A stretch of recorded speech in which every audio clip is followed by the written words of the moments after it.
The Galactic Concord had existed for 9,000 years without ever encountering a species that genuinely surprised it. Every civilization it absorbed followed patterns. They expanded, stabilized, negotiated, and eventually settled into the Concord's orderly web of treaties. Predictability was the foundation of the galaxy's peace, and the Concord considered itself an expert at categorizing the minds of every known intelligent species. That illusion shattered the day humanity arrived. Humans were inconvenient to classify. Their diplomacy was strangely informal. Their science advanced in unpredictable bursts. Their explorers volunteered for missions others considered suicidal. Their humor confused translators.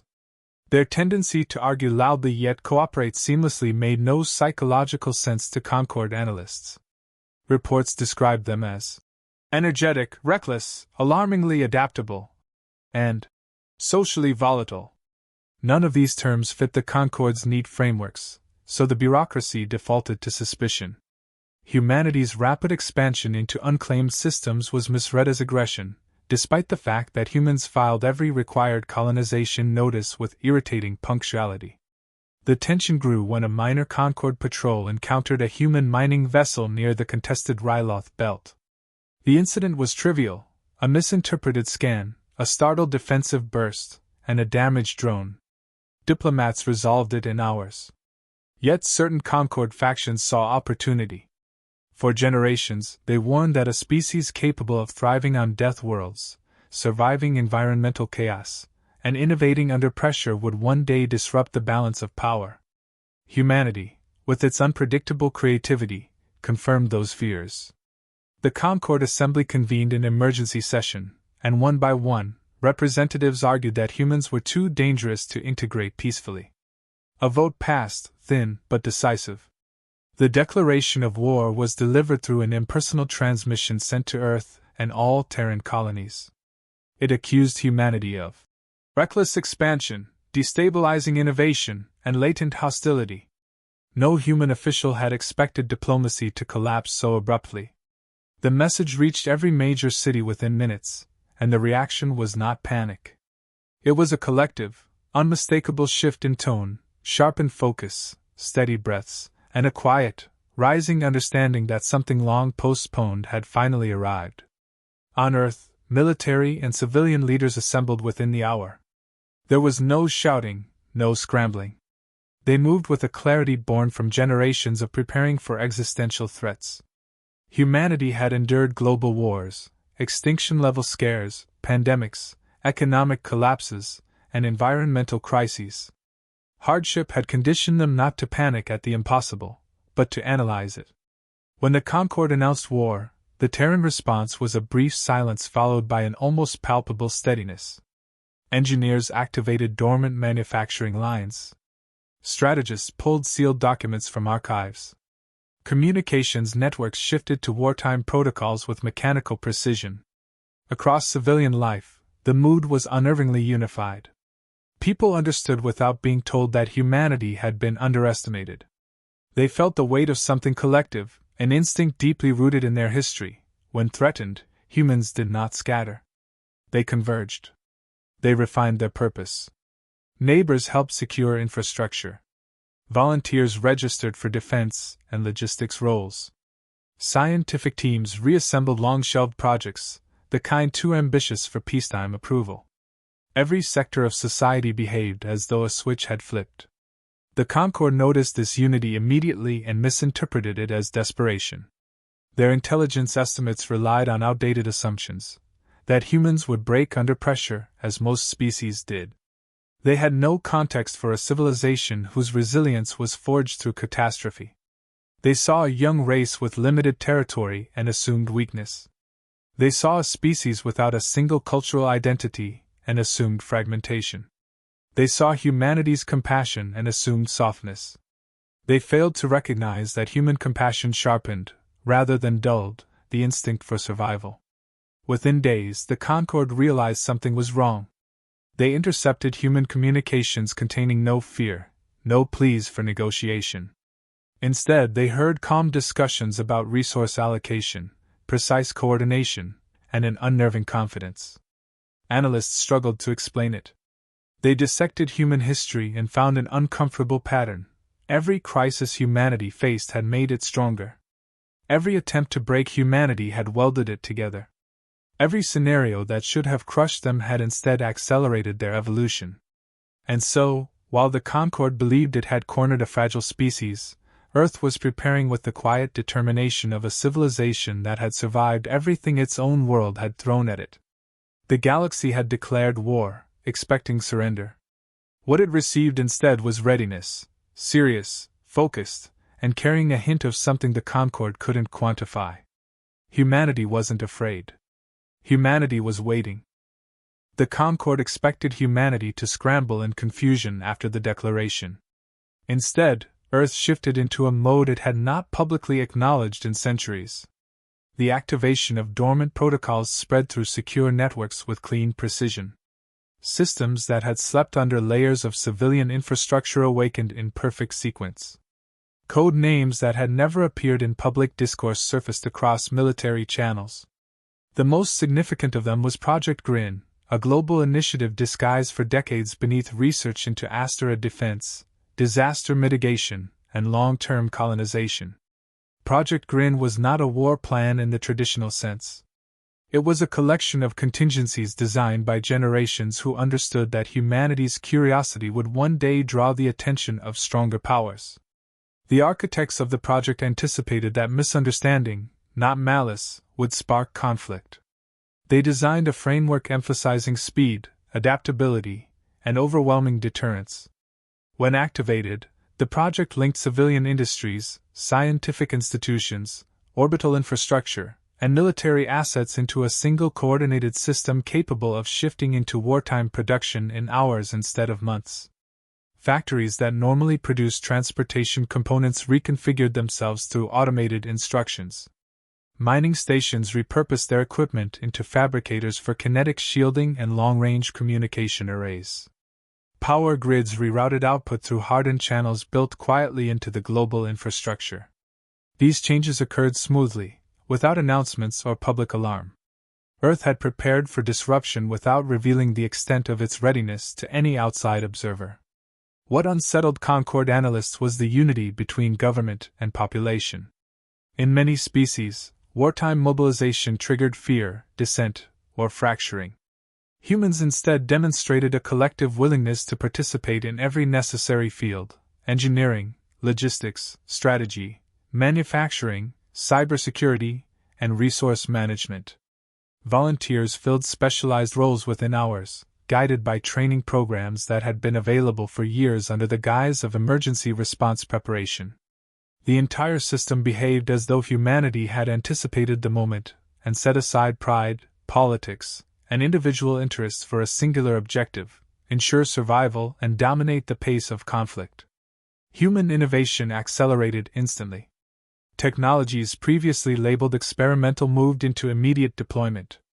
Fusion-assisted propulsion, once restricted to controlled tests, powered vessels capable of reaching strategic positions at unprecedented speeds. Drone swarms guided by advanced predictive algorithms, originally intended for exploration, became instruments of surveillance and rapid engagement. Rail systems embedded within asteroids transformed into long-range artillery platforms. None of these developments required new research. They required permission and coordination, which the wartime directive provided without hesitation. The first Concord offensive wave, designed to overwhelm through numerical superiority, entered Terran-controlled space with cautious confidence. They expected resistance shaped by conventional strategy. Instead, they encountered an environment restructured by human planning. The Concord's predictions failed because they assumed humanity would imitate existing galactic doctrine. Humans did not. Their tactics emphasized misdirection, distributed decision-making, and relentless tempo. They absorbed information, adjusted instantly, and attacked from vectors the Concord had never considered viable. When the invasion fleet reached the outer defense perimeter, it faced a series of calculated responses executed with mechanical clarity. Orbital platforms intercepted long-range bombardment attempts with countermeasures that did not exist in Concord records. Small, agile vessels engaged in coordinated strikes that targeted communication relays, supply carriers, and propulsion systems rather than attempting to destroy capital ships directly. The strategy dismantled the fleet's operational capability without requiring excessive force. The entire encounter lasted minutes. Concord observers interpreted the precision as ruthlessness, but within human command channels the reaction was clinical.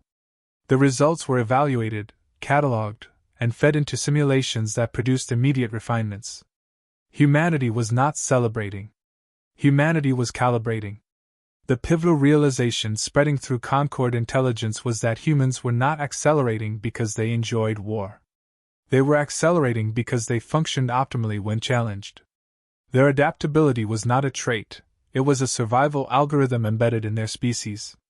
Projects developed by hobbyists, researchers, and private engineers were integrated into the defense network with alarming ease.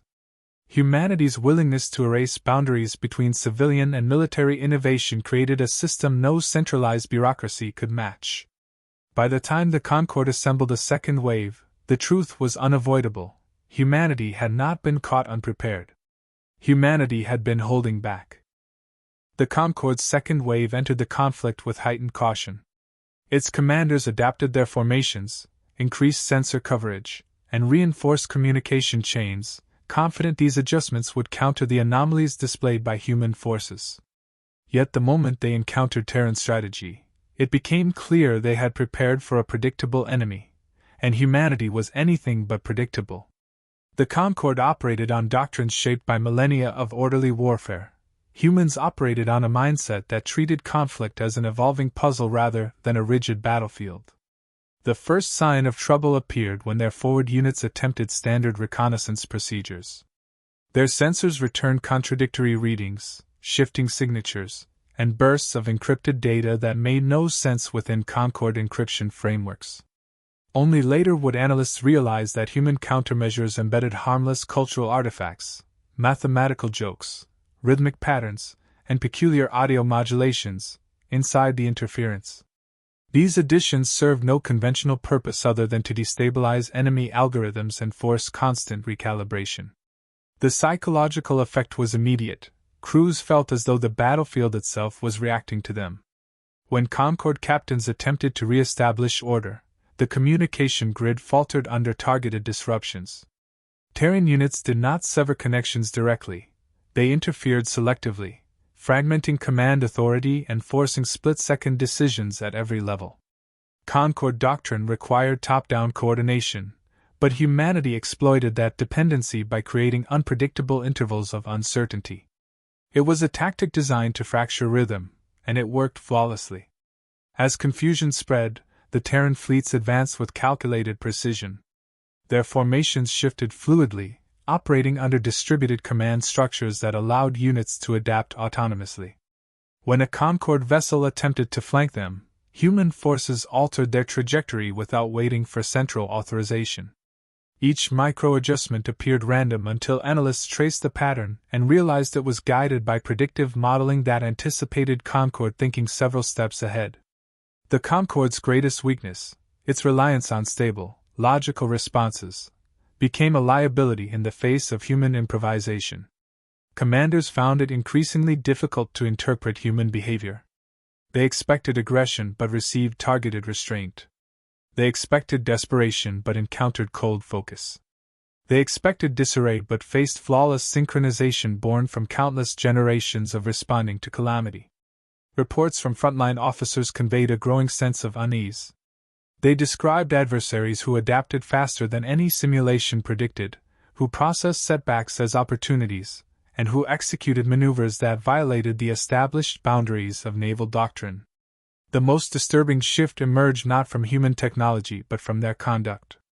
In the aftermath of engagements, human ships retrieved escape pods from both sides, treating enemy survivors with the same urgency as their own. Concorde war protocols did not forbid such actions, but they did not prioritize them either. To their command structure, it appeared contradictory for a species capable of dismantling fleets with surgical precision to simultaneously exhibit empathy on the battlefield. That contradiction created a deeper fear than any weapon. It raised a question Concorde leadership struggled to comprehend: How could a species capable of mercy also wield such overwhelming force? Attempts to escalate the conflict only worsened the Concorde's predicament. When they deployed a high-yield gravitational disruptor, an artifact considered a last resort deterrent, human engineers neutralized it using a method developed through real-time collaboration among scattered civilian experts connected through a shared virtual workspace. The solution emerged within minutes, combining disparate fields of knowledge into a single cohesive countermeasure. What alarmed Concorde analysts was not the speed of the response, but the informal nature of the collaboration. Humanity's strength came from the way it dissolved boundaries between professions, cultures, and institutions whenever survival was at stake. Real fear began spreading through Concorde Command when they realized humanity was not escalating emotionally as the war progressed. Their adaptability remained steady, almost mechanical, yet infused with a determination that conveyed neither hatred nor triumph. Every report reinforced the same conclusion: humans approached the war as a problem to solve rather than an enemy to destroy. They were efficient because they refused to allow emotion to cloud action. They were relentless because they had always survived by confronting the impossible. The moment of collective realization struck when Concorde officials compared their simulations with the unfolding reality. They had calculated that humans would fracture under sustained pressure. Instead, the pressure refined them. Strain sharpened their instincts. Challenges accelerated their innovation. Every setback strengthened their cohesion. The Concorde had misjudged human nature at its core, mistaking volatility for fragility and curiosity for recklessness. By the time the second wave collapsed, one truth echoed through every Concorde channel: humanity was not unpredictable because it lacked discipline. Humanity was unpredictable because it evolved too quickly for any enemy to keep up. The collapse of the Concorde's second wave forced its leadership into a state of fracturing panic. Internal divisions sharpened as officials debated how to respond to a species that dismantled fleets without displaying aggression or surrender. Some argued for escalation, others for retreat, but none possessed a plan capable of addressing the core problem. Humanity did not behave like any adversary they had faced. The Concorde expected territorial ambition or ideological dominance. Instead, humanity advanced only far enough to eliminate immediate threats before halting with deliberate restraint. This behavior contradicted every strategic prediction and generated suspicion that humans were preparing a more devastating strike. Yet humanity made no further offensive moves. Instead, they initiated targeted communication bursts directed at both Concorde leadership and independent systems. The messages were concise, factual, and free of rhetoric. They exposed the sequence of political manipulations that had engineered the war. Data packets included internal Concorde memos, intercepted transmissions, and evidence of resource-backed lobbying from factions that feared humanity's unpredictable potential. The release of this information disrupted the propaganda that justified the conflict, leaving citizens throughout the Concorde outraged at the deceit. Human analysts understood that stability required transparency, not conquest. Their objective was to prevent the war from spiraling into an endless cycle of retaliation. They recognized that a wounded empire could lash out in desperation, so their approach focused on dismantling the ideological foundation of the conflict rather than expanding territory. When the Concorde attempted to reassert control by restricting public access to the revelations, human networks bypassed every blockade and delivered the truth directly to billions of civilians. The resulting backlash destabilized the political core of the Concorde more effectively than any military strike. The Concorde expected humanity to exploit this chaos for strategic advantage, but humans maintained the same measured posture. They refrained from entering Concorde core systems and refrained from demanding surrender. This restraint unsettled leaders accustomed to adversaries who seized power the moment an opening appeared.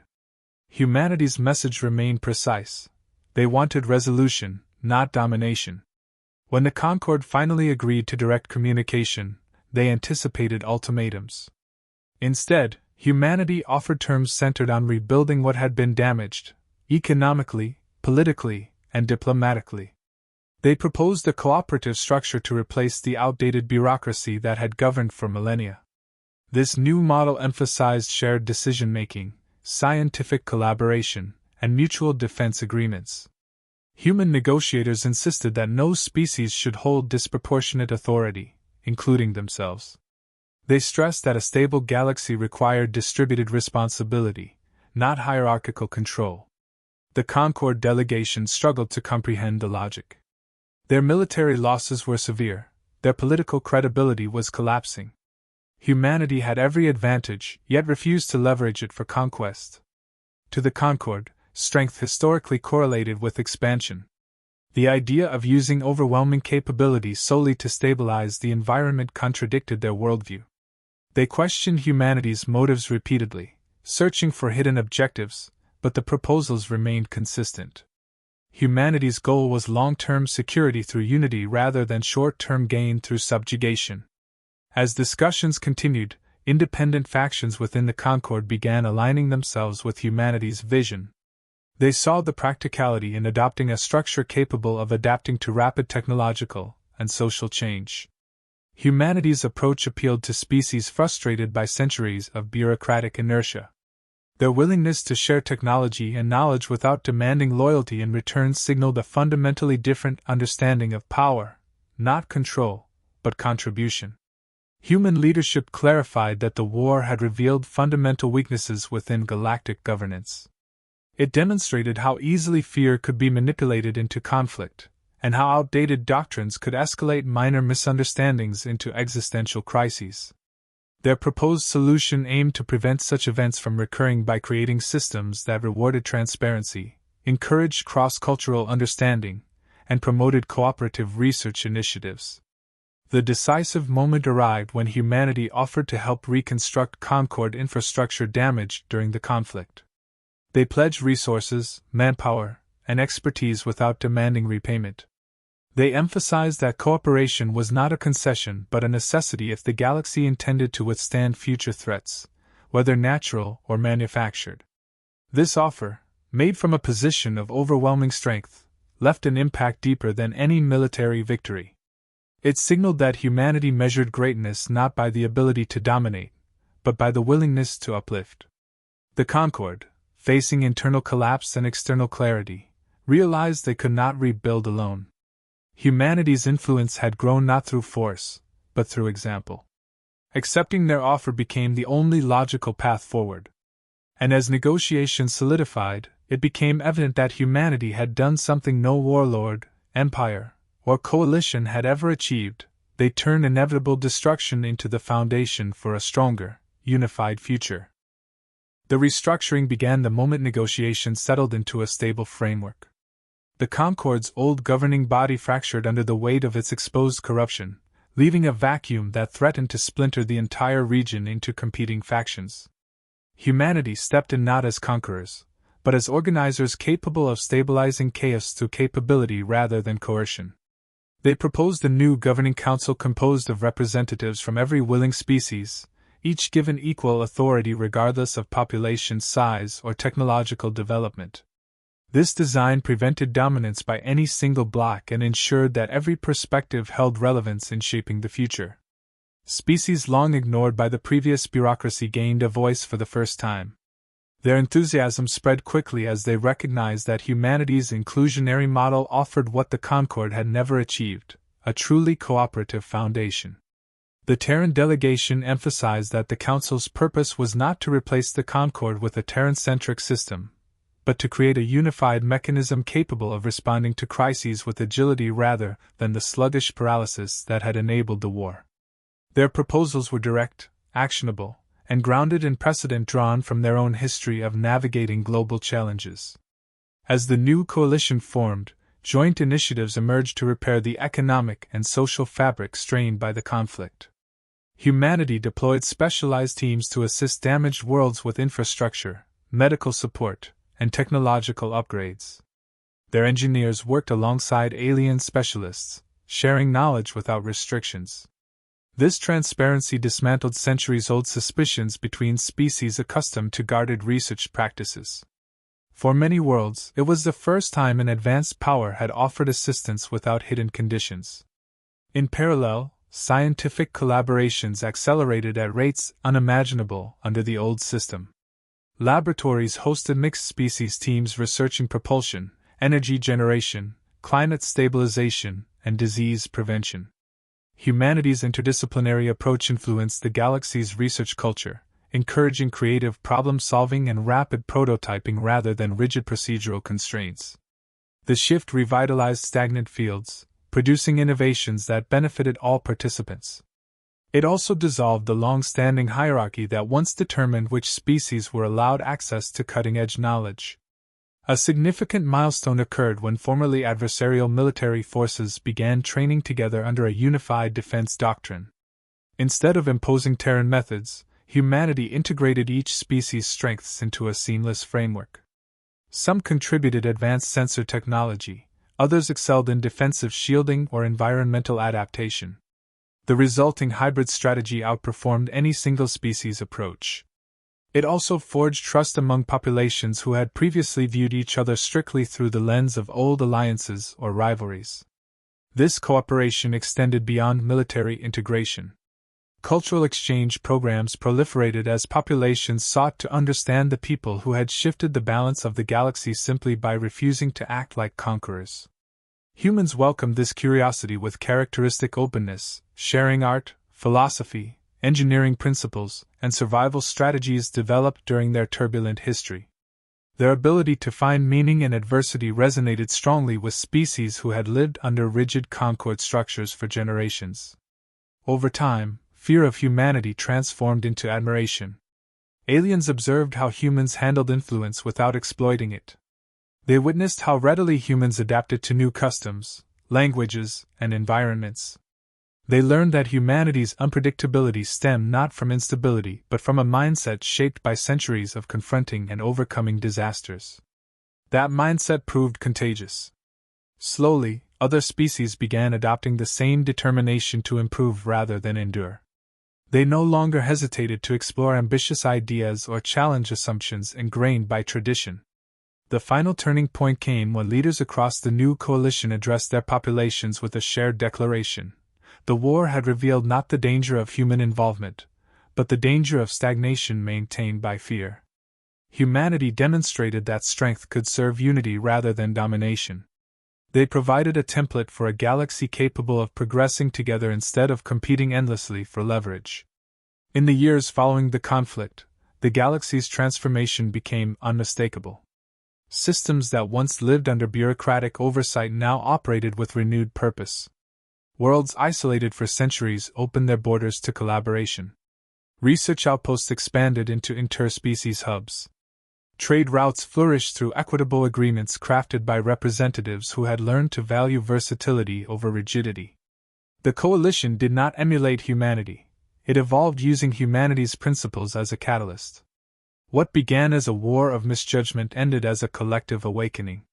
Humanity had not arrived to shape the galaxy in its own image. It had arrived to remind the galaxy what it could become. And in doing so, it gave the stars something they had never shared before: ambition.